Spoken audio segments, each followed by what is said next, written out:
Hallo, dit is Kikker TV en vandaag gaan we onderzoek doen wat de mensen van het Koningslied vinden. Wat vinden jullie van het Koningslied? Hartstikke leuk. Ja, leuk. Een leuk lied. Hebben jullie het al gehoord? Ja, ik heb het gehoord. En ik vind het wel een vrolijk lied. Ik ook. Jij ook? Vind jij het ook een leuk liedje? Ik vertel het steeds. Ik vind het onzin dat er zo'n ophef over wordt gemaakt. Ja, ik heb het zelf nog niet gehoord, maar ik vind het ook een beetje overdreven. Dat speciaal een liedje ervoor gaan maken.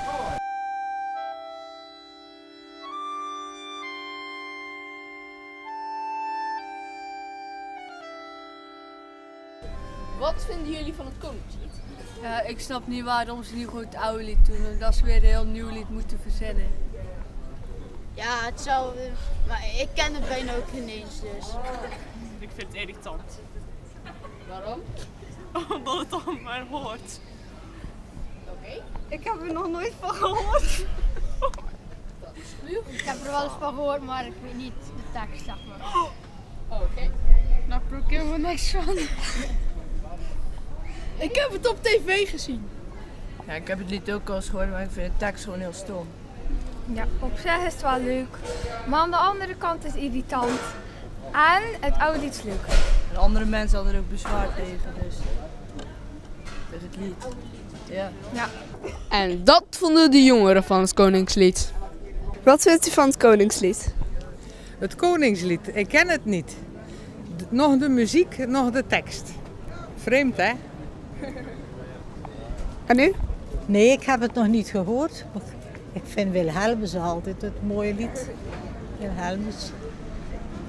Als je mening wil weten, laat maar gewoon Wilhelmus zingen. En als het Koningslied gezongen wordt, ik doe vrolijk mee. Want ik zing graag. Daar sta je dan. Je zag dit moment al zo vaak in je dromen. En daar is het dan. De dag die je wist dat je zou komen, is eindelijk hier. Ben je er klaar voor? Kun je dat ooit echt zijn? Daar sta je. Ieder mens heeft een taak in dit leven. Alles gedaan om je voor te bereiden. Daar is het dan. Je belooft dat je alles zult geven. Iedere stap die je zette, die leidde naar hier.